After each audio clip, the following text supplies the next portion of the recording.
The National Freedom Party says it's perplexed by the appointment of the new Eskom Board. The party criticized the new members for lack of engineering experience. We're joined by NFP Parliamentary Leader Ahmed Munzoor Shaik Emam. Good evening to you. Thank you so much for your time tonight. So you talk about the fact that you believe the board is not really experienced enough to be taking on this position. Is that correct? Good evening to you and all of our viewers. Indeed, and most certainly, I mean, if you look at the appointments, it once again cadre deployment, people that don't have the necessary skills and experience. And yet the minister said what we're lacking in the board is engineering background, engineering skills and qualification. How many of these people enjoy that? Hardly anyone.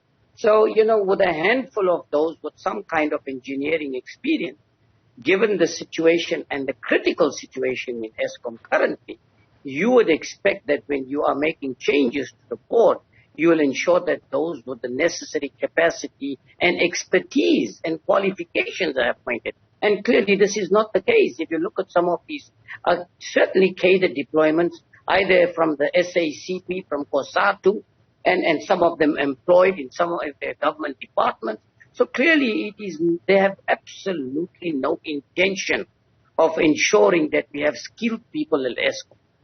Interesting, because when we look at some of the history of the board members, and part of what was said about them by the minister was that it was to address some of the accounting gaps that existed. You also have questions around change management, the issue of having somebody with labor experience that will be brought onto the board to deal with the labor eruptions that have been happening at Eskom. So are you saying that to a large extent, despite the skill that these individuals have and are while bringing into the board, you don't think it will be the answer to the current problems? Certainly not for the next 5 or 10 years. It's going to get a lot worse than it is currently. And I think the CEO, De Ruyter, has been raising this concern time and time again. I don't think the minister, the president of the country, and Eskom themselves are telling us, what the real situation is. Over and above the serious challenges they have as far as sabotage that is taking place, there are fuel syndicates, there are coal syndicates that are involved here. There's very little or nothing coming from the National Prosecuting Authority. I mean, somebody's been accused of 100 million rand of theft on a monthly basis, gets 500 rand bail.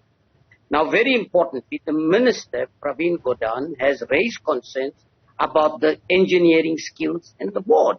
So you would then expect him to appoint people with the necessary skills. And again, he has not done that. So he's not been talking about financial skills. He's been talking about engineering skills. Once again, he's been given the opportunity to do that. And he's failed to do that. If you look at some of these people, they all associate to him or the political party that is in government at the moment.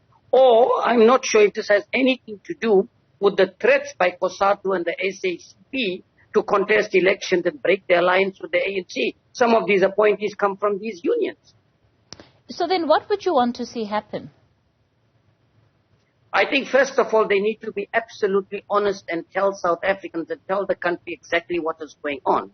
They need to deal precisely and appropriately with the problems we have as far as sabotage is concerned. I mean, if you look at the one particular, the incident that we've had now recently, a senior technician, and the allegation that this was deliberately a form of sabotage, had opened up the wrong valve, which put the entire plant into trouble. And that is basically what it's all about.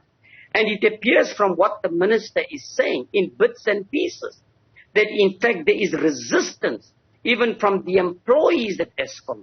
Because remember that we've raised this concern previously, that those 30 and 40-year universal contracts that were entered into pre-1994 continues today. So you can imagine those people that have been benefiting at this high coal prices and things, they want to continue benefiting. So any change that the minister is intending to put in place is having resistance from the employees. The unions are demanding increases which government cannot afford, Eskom certainly cannot afford. with the problems they have with municipalities not paying, and over and above the breakdowns, they have not been able to maintain them over a period of time. And for the first time, the President has admitted last week that one of the reasons they did not build more power stations was because Eskom were told to stop building them. Why were they told to stop building them? We need to ask these questions. Look at Medupi and Kusilem. What happened? 150 billion is gone to over 300 and some odd billion. You are still asking for another 33 billion to get them effectively working. So there's a whole host of problems at Eskom. NFP Parliamentary Leader Ahmed Munzoor Shaik Emam will leave it there for tonight.